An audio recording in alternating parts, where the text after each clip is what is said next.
verset 5. Ayez en vous les sentiments qui étaient en Jésus-Christ. Amen.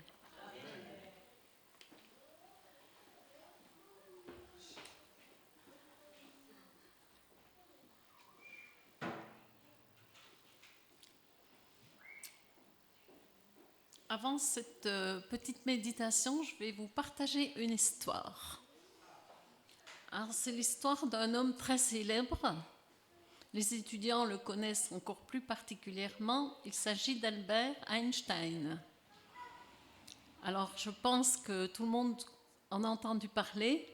Tout le monde a déjà vu une image de lui, un homme déjà d'un certain âge, les cheveux blancs en bataille, avec une moustache, et à côté de cette image, il y a cette fameuse formule magique, on va dire, que E égale mc carré. Je ne vais pas vous dire ce que ça veut, je vais pas vous expliquer ce que ça veut dire parce que j'étais nulle en maths, encore plus en physique. Mais voilà, pour vous situer un petit peu le personnage. Donc, Albert Einstein est un physicien, un théoricien. Il est né il y a déjà bien longtemps. Il est né en 1879. Il est mort, on va dire plus récemment, en 1955. Il est né donc en Allemagne, à Ulm. Et cet homme, c'est un savant, et il a fait de nombreuses inventions et de théories. En particulier, il a inventé le réfrigérateur. C'est lui qui a mis en place comment fabriquer du froid. Et puis aussi, quelque chose dont on parle aujourd'hui de plus en plus, qui va vous surprendre, eh bien, c'est la pompe à chaleur. Donc, comme il est mort en 1955, on peut penser que ses inventions, évidemment, elles remontent à plus en arrière. Donc, c'est déjà dans les années 1900 qu'on parlait des frigos et de la pompe à chaleur. Cet homme, il était juif. Et on lui a demandé ce qu'il pensait de Jésus. Et il a répondu « Nul ne peut lire les évangiles sans ressentir la puissance de Jésus. Sa personnalité vibre dans chaque mot. » Donc on voit que c'était un chrétien convaincu. Mais ce matin, je vais vous raconter une autre histoire. À l'époque où il vivait, il y avait de nombreux chercheurs, parce que c'était l'époque un petit peu des grandes découvertes, les années 1850-1860. Et donc, autour de lui, il y avait de nombreux savants, et lui, enfin, était déjà un ponte dans son savoir. Et il y a quelqu'un qui lui a posé une question. Il lui a dit, d'après vous, quel est l'homme le plus intelligent ?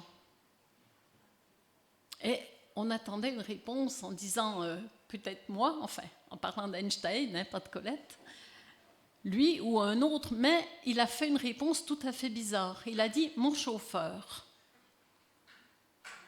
Et l'homme devant lui a été interloqué. Il lui a dit « mais comment est-ce que vous pouvez dire ça ? Votre chauffeur, c'est un homme de main, il n'a aucune culture, aucune éducation, c'est l'homme le plus basique. Alors dites-nous pourquoi ?» Et donc voilà ce que Einstein, c'est ce qu'on lui rapporte, à raconter. Einstein, donc on va l'appeler Albert, ça sera plus facile à prononcer. Donc Albert, il faisait beaucoup de conférences. Vu sa notoriété, on l'appelait dans les grandes villes, même dans les capitales et dans tous les pays. Et donc il avait un chauffeur qui l'accompagnait jour et nuit et qui l'emmenait. Et qui participait aussi à ses conférences. Et un jour, Einstein était fatigué, il n'en pouvait plus. Il arrivait dans une ville et il dit « dire que je dois encore faire la conférence, mais je n'en peux plus. Mais je ne peux pas décommander, tout le monde est là dans la salle qui m'attend, et je ne peux même pas parler parce que je n'ai plus la force de parler. » Alors son chauffeur, il a eu une idée. Il dit « vous ne savez pas, je vais vous remplacer. » « Me remplacer ? Mais comment tu sauras ? Ne vous inquiétez pas. Je vais prendre vos vêtements et vous allez prendre mes habits de chauffeur. Et on va aller à la conférence. » Évidemment, quand ils sont entrés dans la salle, tout le monde était assis en attendant ce fameux savant. Et voilà le chauffeur qui est arrivé, comme moi, là devant vous, et qui a fait toute la conférence. Le chauffeur était assis au premier rang et qui écoutait attentivement. Et en fait, le chauffeur a fait une conférence parfaite. Vraiment, tout était dit avec les mimiques d'Einstein, avec ses mots, avec son vocabulaire. Incroyable. Mais Einstein, qui était savant, eh bien, vous savez, quand on a une notoriété, on n'a pas que des amis. Et dans la salle, il y a quelqu'un qui était venu justement un petit peu pour le déstabiliser, en disant « Attends, je vais lui poser une question, il ne va pas savoir quoi répondre. » Alors voilà qu'il y a une main se lève, et il y a un monsieur qui se lève et il dit « Je voudrais vous poser une question. » Et voilà qu'il pose une question, mais tellement compliquée, tellement dure, que le chauffeur sourit et dit « Est-ce que votre question, est-ce que vous pouvez la répéter, que tout le monde entende bien ce que vous voulez savoir ?» Alors l'auditeur répète la question, et le chauffeur, évidemment, il n'avait pas la réponse. Mais, comme il était intelligent, il dit « Mais monsieur, votre question, elle est très simple, elle est très basique, et à la limite, tout le monde est capable de répondre. Mais regardez mon chauffeur qui est là, je suis sûre qu'il est capable de vous donner la réponse. Chauffeur, est-ce que vous voulez venir donner la réponse à ce monsieur ?» Et le chauffeur est venu, et il a donné l'explication et la réponse. Et à la fin, tout le monde a été enthousiasmé, tout le monde a applaudi, et la conférence s'est terminée ainsi.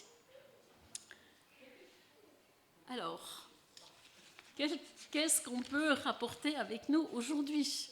On va voir tout à l'heure.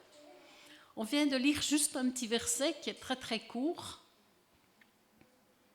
et qu'on connaît tous. Et Paul, qui est un célèbre écrivain, dans tous les écrits, on voit ces temps, on étudie Philippiens, Corinthiens, etc. Paul nous demande de suivre Jésus. Et il nous explique que suivre Jésus, c'est pas seulement imiter les actes, mais c'est adopter, acquérir son état d'esprit, son cœur et ses sentiments profonds. Mais on ne peut avoir les sentiments de Jésus que si on les connaît. Connaître Jésus, c'est savoir ce qu'il a fait, mais plus encore, comprendre ce qu'il ressentait. Ayez en vous les sentiments. Ayez, si on avait des petits là qui sont au CM1, CM2, on leur demanderait c'est quel verbe? C'est le verbe avoir. Et il est conjugué à l'impératif. Et l'impératif, eh bien, si je vous dis sortez, c'est un ordre. Même si vous ne comprenez pas pourquoi, c'est parce que j'ai vu qu'il y a un problème et à la limite, on doit obéir. C'est quelque chose qui est rapide et auquel il ne faut pas réfléchir. Donc, l'impératif, c'est un ordre, c'est une obligation. Ensuite, ayez les sentiments. Alors, si je vous pose la question ce matin, comment est-ce que vous définiriez le sentiment? Qu'est-ce que c'est un sentiment? Eh bien, j'ai cherché pour vous. Un sentiment, eh bien déjà, c'est une émotion. C'est quelque chose. Un sentiment, c'est un mot abstrait. Si on dit la table, la chaise, on sait ce qu'il y a devant nous. Un sentiment, c'est quelque chose qu'on ressent, mais à la limite qui ne s'explique pas. Donc, c'est déjà une émotion. Ensuite, ça peut être une manière de penser, d'apprécier. C'est la connaissance aussi de quelque chose qui nous vient, mais d'une façon spontanée, immédiate. Ça peut être une impression ou une disposition à être touché. C'est la capacité aussi d'apprécier, de voir, de ressentir. Alors, pourquoi est-ce qu'on doit connaître ces sentiments? Eh bien, la vie chrétienne, ce n'est pas qu'une simple obéissance extérieure. L'obéissance extérieure, c'est « je suis les commandements, Dieu m'a dit c'est sabbat, je vais à l'église, Dieu m'a dit tu ne feras pas ci, tu ne feras pas ça, je suis exactement ce qu'il me dit, parce qu'il me l'a commandé ». Mais la vie chrétienne, ça demande une transformation intérieure. Parce que Dieu, il nous dit dans 1 Samuel 16, le verset 7, « L'homme voit ou l'homme regarde ce qui frappe ses yeux. Mais Dieu, l'Éternel, regarde au cœur. Regardez au cœur, notre cœur. Vous savez, quand on était petit, quand la maman nous disait de faire la vaisselle, « Oh, gna gna gna, moi je l'ai déjà fait hier, et puis ma soeur, elle ne l'a pas encore faite. » Et puis, souvent, on agit, c'est pas toujours de bon cœur. J'ai pas envie, c'est ce qu'on a vu ce matin, j'ai pas envie. Mais agir de bon cœur, c'est faire les choses avec plaisir. On peut agir de bon cœur pour faire des tâches ou des choses qui paraissent basses, on va dire. Par exemple, faire le ménage. C'est pas tellement valorisant. Mais si on le fait de bon cœur, on est heureux parce que quand nos enfants ou notre mari va rentrer, la maison sera belle, sera propre, ça sentira bon. Il y aura un petit gâteau qui cuira. Voilà, faire les choses de bon cœur, c'est faire les choses avec plaisir. Et Dieu, ce qu'il nous demande, justement, c'est de le servir avec plaisir. Alors, si nous voulons aimer, pardonner, servir comme Jésus, il faut laisser, on l'a vu ce matin à l'école du sabbat, il faut laisser notre cœur être transformé pour ressembler au sien. Alors, on va essayer de voir un petit peu ce matin quel sentiment de Jésus on trouve dans sa parole.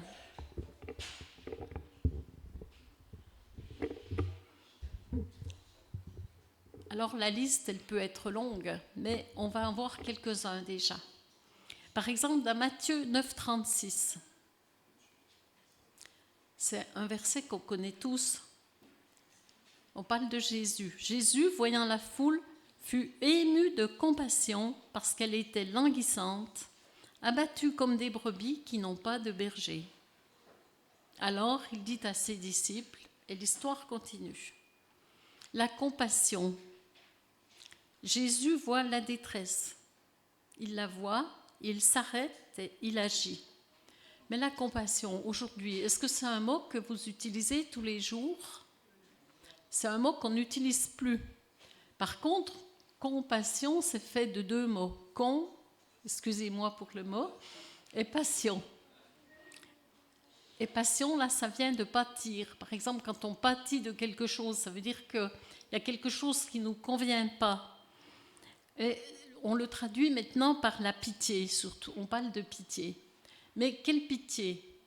Si je dis, ce matin, j'ai vu, un enfant dans la rue, il avait des chaussures toutes trouées par cette neige, oh là là, il m'a fait pitié. Eh bien, c'est pas de la compassion. Il m'a fait pitié, ça veut dire que ça a touché mon cœur, mais je n'ai rien fait. Je n'ai pas arrêté ma voiture en disant, tiens, est-ce que tu as des autres chaussures ou est-ce que je pourrais t'en apporter ? Qu'est-ce que je pourrais faire pour que tu sois mieux ? J'ai eu pitié, c'est tout. Mais la pitié, elle s'arrête. Alors, la compassion, c'est un autre sentiment. On pourrait le traduire souvent, quand on a un mot et qu'on ne sait pas trop l'expliquer, on peut le traduire par son contraire. Et le contraire de la compassion, c'est la dureté, c'est l'indifférence, c'est la sécheresse du cœur, c'est l'insensibilité. Et la compassion que Jésus avait, il voudrait qu'on l'ait aussi, cette compassion, elle nous permet de ne pas être indifférents à la douleur, aux besoins des autres. Et cette compassion, elle nous fait agir. On a vu ce matin à l'école du sabbat encore, on a dit, quand Jésus reviendra, qui dira quand est-ce que j'ai fait ci, quand est-ce que j'ai fait ça. Et toutes les fois qu'on l'a fait au plus petit, c'est à Jésus qu'on l'a fait. Mais en fait, on ne s'en est pas rendu compte.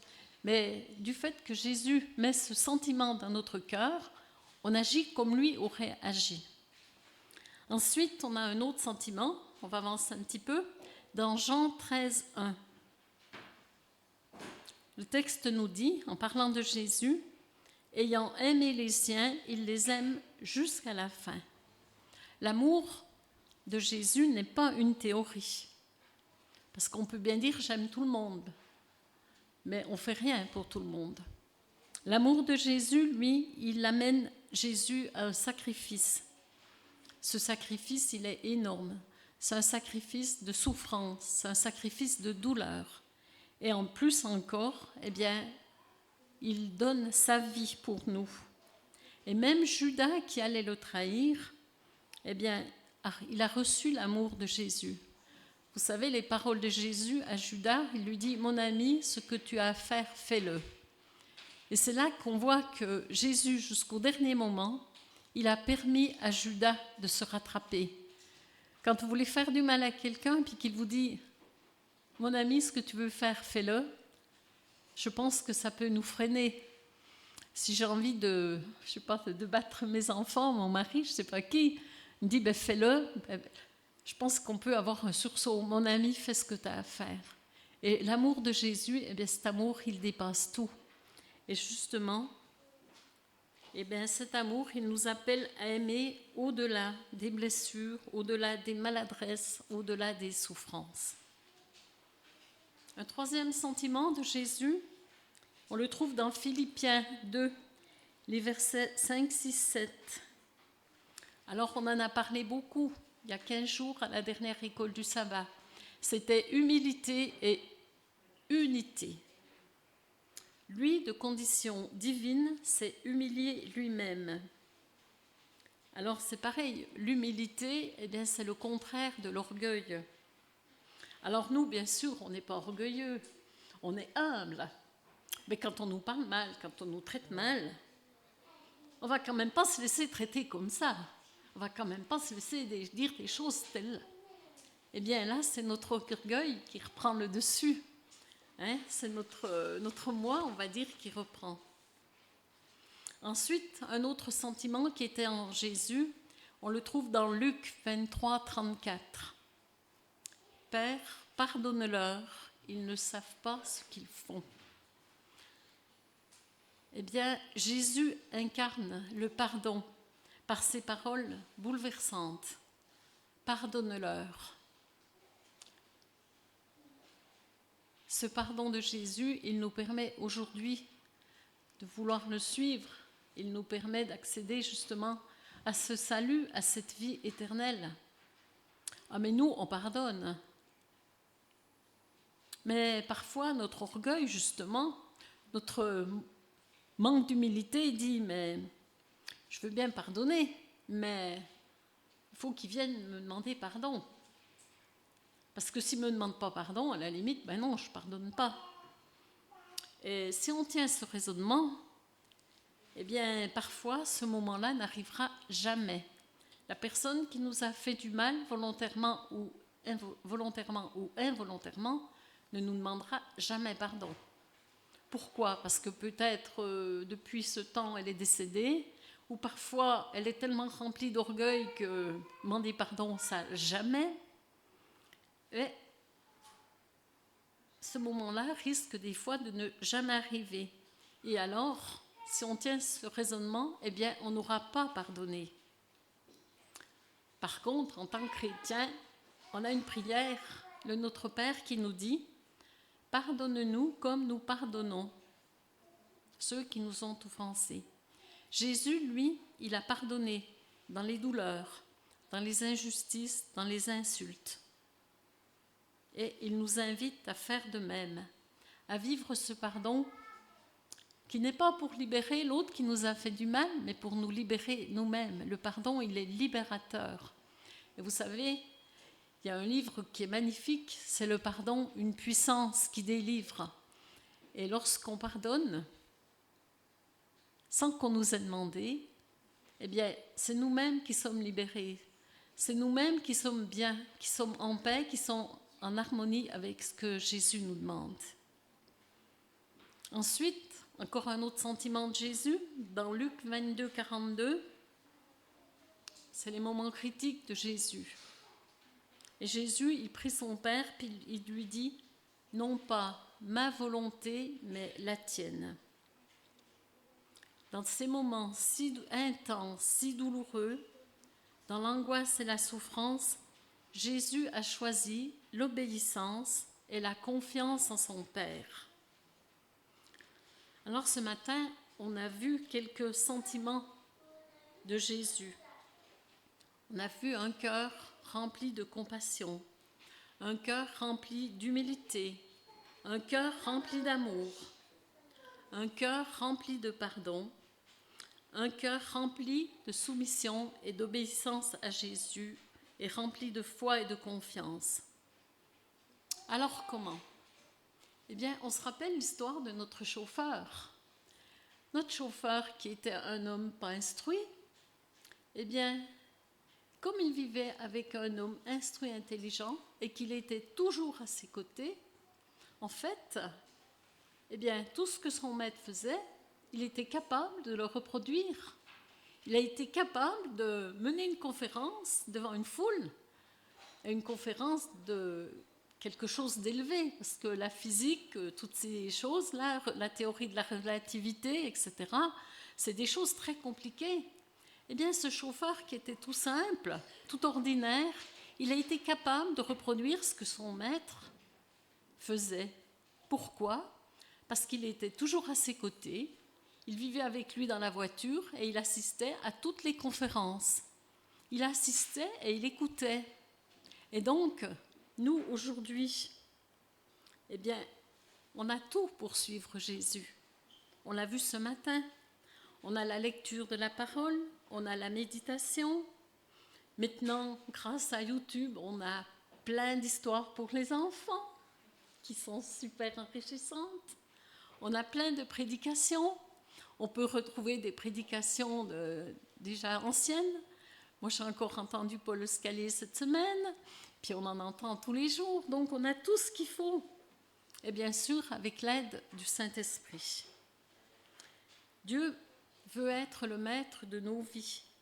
Il veut nous enseigner à le suivre. Alors, avoir les sentiments de Jésus, ce n'est pas un but inaccessible, ce n'est pas un défi irréalisable, mais c'est un appel et un choix quotidien. Lorsque Jésus vit en nous, nos regards changent. Il voit le besoin de l'autre. Nos relations sont différentes, transformées. Alors, en conclusion, ce matin, eh bien, c'est Paul qui va nous donner la conclusion dans Galates 2, 20, que vous connaissez tous. Ce n'est plus moi qui vis, mais c'est Christ qui vit en moi. Eh bien, c'est le souhait pour chacun de nous ce matin. Amen.